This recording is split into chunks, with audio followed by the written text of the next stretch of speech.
Welcome to another episode of My Weird Prompts, an AI-generated podcast featuring the random prompts of Daniel Rosehill as answered by a revolving cast of friendly AI characters. Join us for deep dives into AI, technology, and whatever other random thing Daniel finds fascinating today. Subscribe on Spotify or your favorite podcatcher. Now, today's episode. This episode was generated using artificial intelligence. Please verify facts. Hi there, Herman and Corn. So one of the obscure topics that we have yet to discuss is, this question comes to me after listening to the episode about the inviolability of diplomatic missions and the developments regarding UNRWA, is that of microstates. If I'm not mistaken, there's been at least one microstate here in Israel, Akhzivland, which was the microstate project of a kind of very curious individual who acceded from the state of Israel. And unfortunately, I guess like most microstates, the state either laughed back at him or said, actually, no, you're part of the country, whether you like it or not. And I think it was a very long story, but you can still see it if you're driving up the coast. You'll still see around Akhziv, which is a kibbutz. You'll still see signs or you can learn about the history of that project. There's been a few very colorful microstate projects over the years. Another one, if I'm not mistaken, was a guy who built a kind of oil field or plateau between the UK and France. Literally a tiny space, began issuing his own passports and currencies, and declared himself a microstate. So there's been no shortage of colorful characters who have declared very miniature states to be states. And I guess it raises bigger questions about what happens if I declare that my apartment's actually a state and I am the supreme leader, Daniel. And Herman and Corn, you are my subjects, and we are bound by our own law. I'm just being capricious for a second, but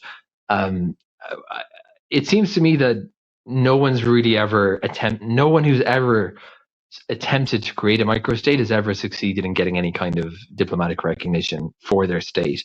Now,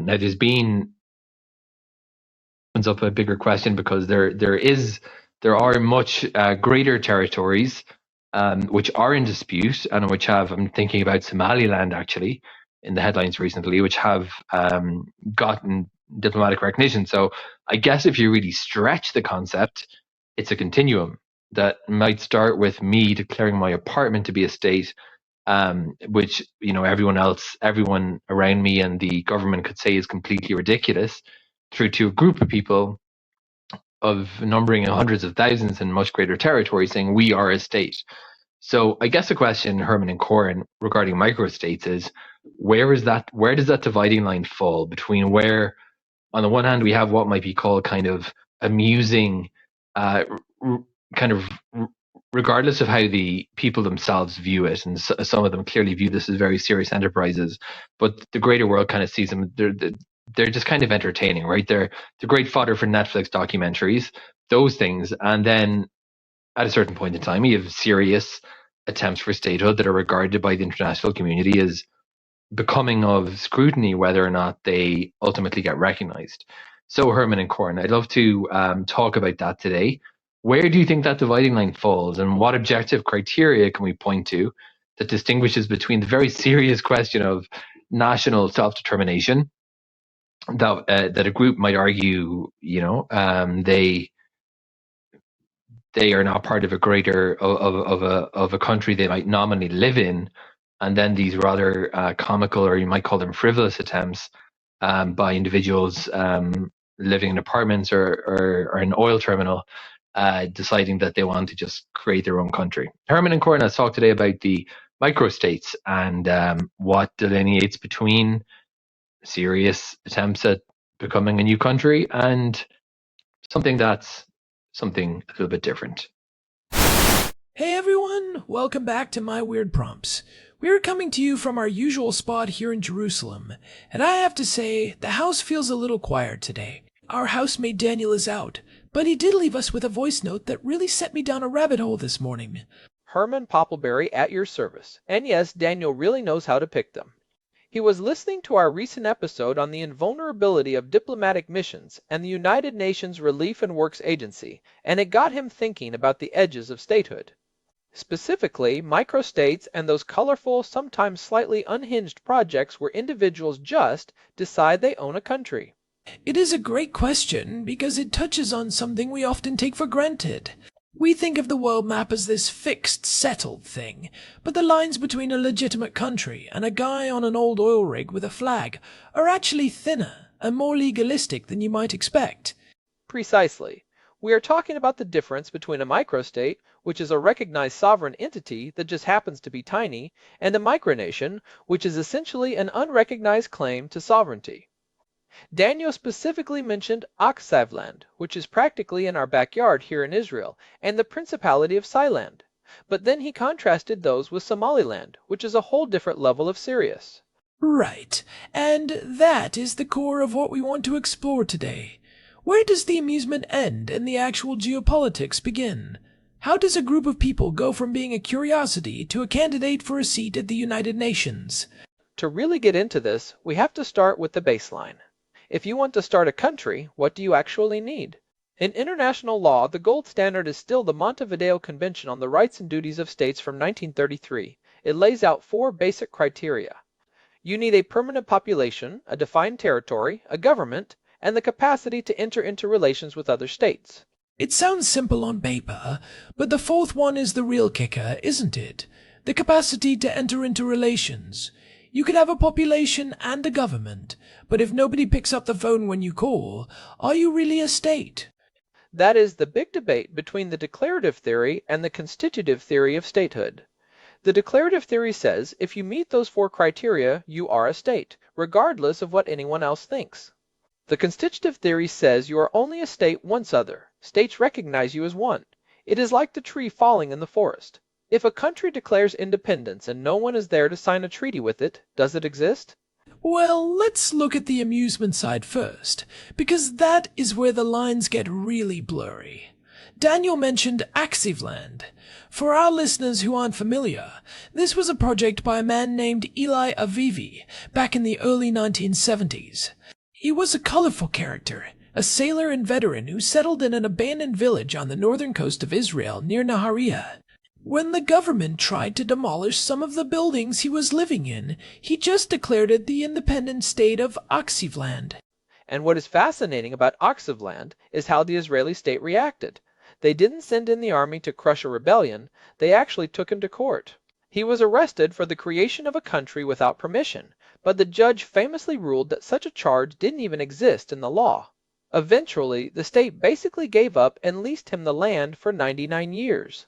It became this counterculture hub. He had his own passport stamp, a national anthem which was just the sound of the sea, and he even hosted celebrities like Sophia Loren and Paul Newman. Eli passed away in 2018, but his wife Rena, the First Lady of Akhzivland, still runs the place as a guest house and museum. Despite the passports, no one seriously considered Akhzivland a threat to Israeli sovereignty. It was seen as a tourist attraction, a piece of performance art that the state was happy to tolerate because it was essentially harmless. That is the hallmark of the amusing micronation. The host state looks at it and decides it is more trouble to suppress than to ignore. It is the same with the Principality of Sealand, which is probably the most famous example globally. That is the one on the old World War II anti-aircraft platform in the North Sea, approximately 6 to 7 miles off the coast of Suffolk. Paddy Roy Bates, right? He was a pirate radio broadcaster who occupied the platform in 1967, and the legal history there is actually quite dense. In 1968, a British court ruled that because the platform was in international waters at the time, the United Kingdom had no jurisdiction. That was a huge moment for Sealand. They used that ruling as their founding myth, their proof of sovereignty. They have a constitution, a flag, a currency called the Sealand dollar, which is pegged to the United States dollar, and they even had a minor civil war in 1978 involving a German lawyer and some mercenaries. Germany actually sent a diplomat to the platform to negotiate the release of a prisoner, which Sealand claims was de facto recognition.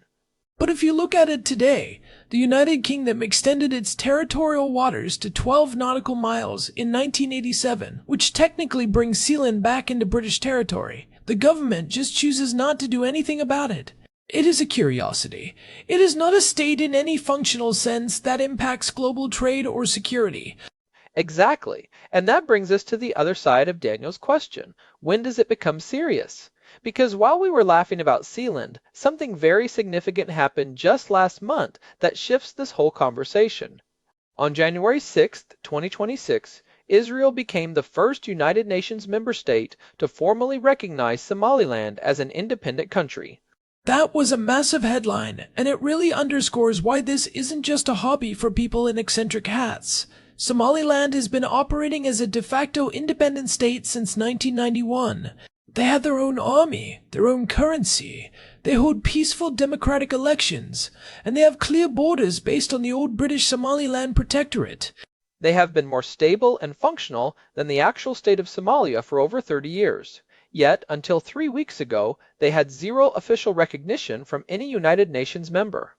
The international community was terrified of opening the Pandora's box of secession in Africa. The African Union has a very strict policy of respecting colonial borders because they fear that if one group successfully secedes, the whole continent will fracture. So what changed? Why did the line move for Somaliland? It wasn't because they suddenly got more amusing. It was pure geopolitics. We saw that memorandum of understanding with Ethiopia back in January 2024, where Ethiopia wanted sea access in exchange for recognition. That deal stalled, but it put the wheels in motion.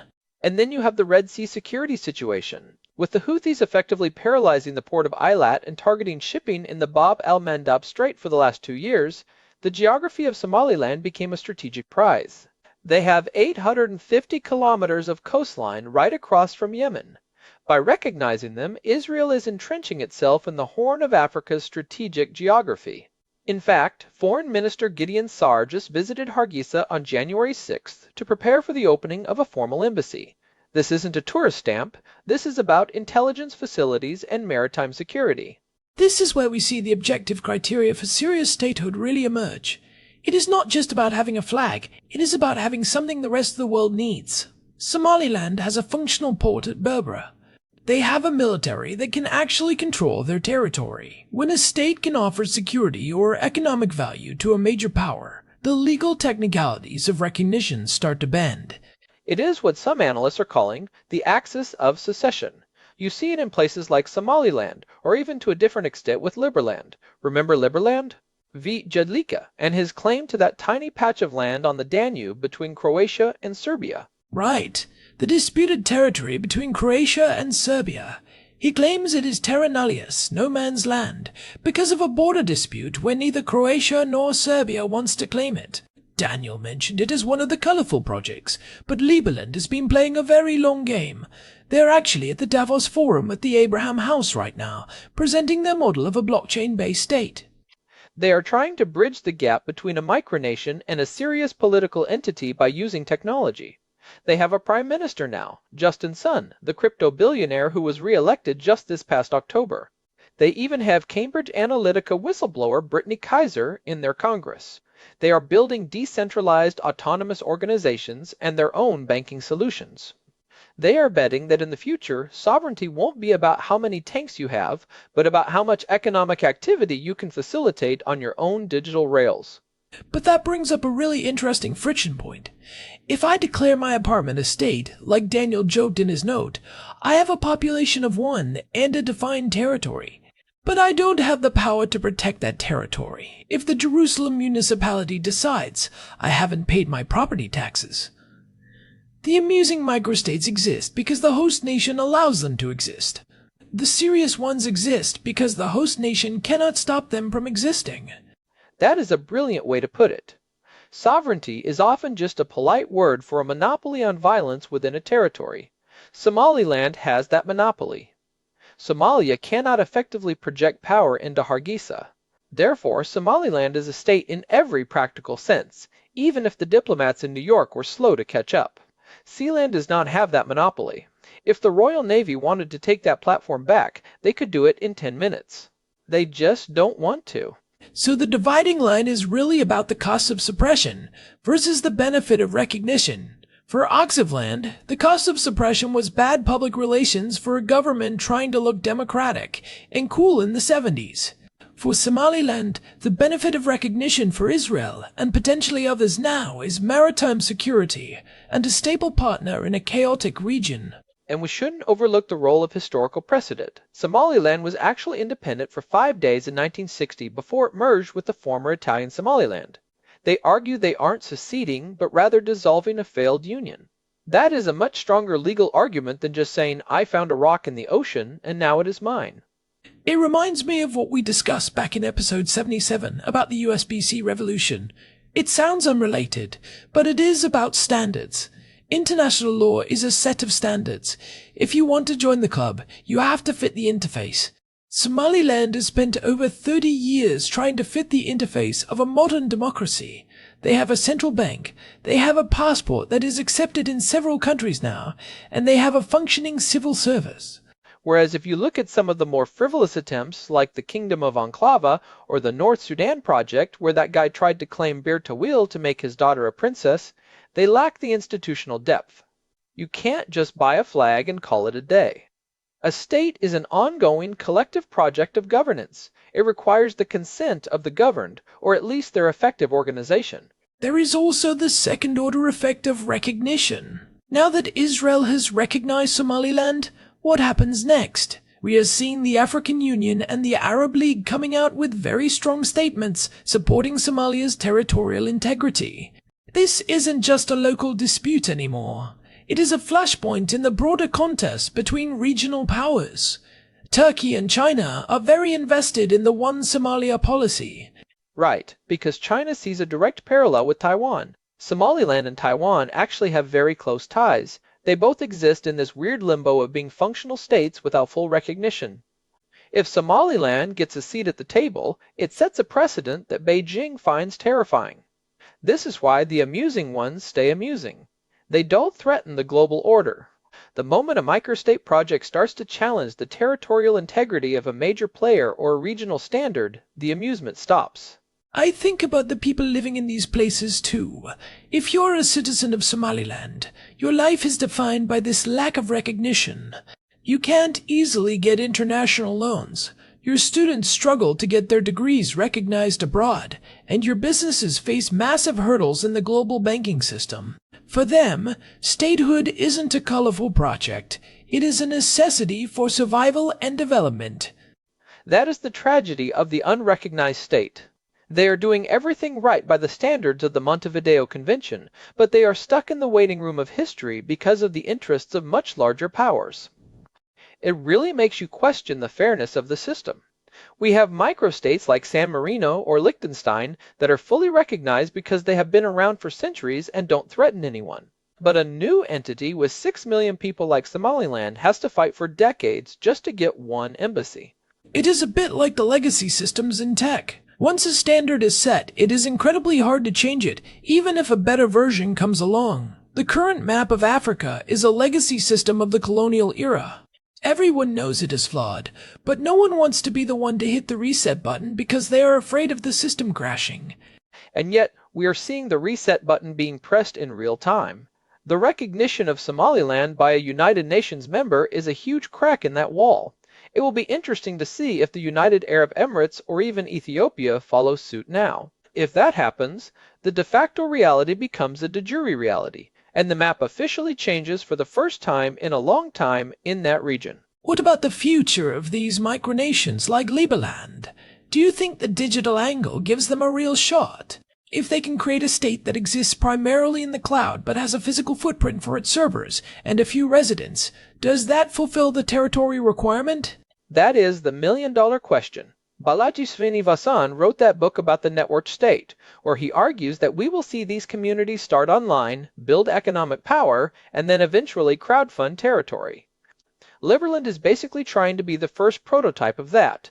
If they can prove that a 7-square-kilometer floodplain can generate hundreds of millions in economic value through crypto and decentralized finance, other countries might start competing to host them. It turns the concept of a state on its head. Instead of a government ruling over people who happen to live there, you have a group of people who choose a government and then go find a place to put it. It is statehood as a service. But again, you still run into the problem of the neighbors. Croatia has been blocking access to Liberland for years, and they have even arrested people for trying to settle there. Precisely. You can have all the Bitcoin in the world, but if you can't get past a guy with a clipboard and a boat at the border, your sovereignty is theoretical. This is why I think the physical aspect, the capacity for defense, and the control of territory remains the ultimate objective criterion. You can be as colorful or as digital as you want, but at the end of the day, a state is a physical reality. So to answer Daniel's question, the dividing line is one part capability and one part utility. If you are capable of governing, and you are useful to the powers that be, you are a serious state in the making. If you're just a guy on a platform or a hippie in a village, you are a micronation, and your survival depends entirely on the indulgence of your neighbors. And that indulgence can be withdrawn at any time. We saw that with the Republic of Rhode Island back in 1968. An Italian architect built a platform in the Adriatic Sea, declared independence, and the Italian government sent in the Navy to blow it up. They didn't find it amusing at all because they thought he was trying to avoid taxes. That is always the fear, isn't it? That these places will become tax havens or centers for money laundering. That is the quickest way to turn an amusing microstate into a target for a special forces raid. Exactly. If you want to be taken seriously, you have to show that you are willing to play by the rules of the international community, which usually means some form of taxation and regulation, which is exactly what the libertarians starting these places are trying to avoid. It is a fundamental paradox. To be recognized as a state, you have to act like a state, but acting like a state involves all the things that made you want to leave your old state in the first place. It is a bit of a trap. You want freedom from the system, but the only way to protect that freedom is to be recognized by the system. I think that is why Somaliland is so interesting. They aren't trying to be a libertarian utopia. They are trying to be a normal, functional, boring country, and that boringness is actually their greatest strength. Yes, boring is stable. Boring is predictable. Investors love boring. If you are a micronation and you are making headlines for having a king who wears a cape made of seagull feathers, you are never getting a seat at the United Nations.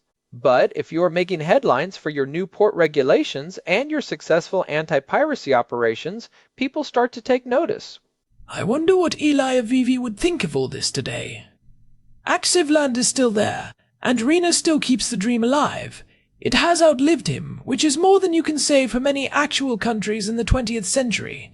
It has its own kind of permanence, even if it is just as a state of mind. There is a certain beauty in that. It is a reminder that the world is still full of these little pockets of eccentricity. But as we see with the news from Somaliland, the stakes are rising.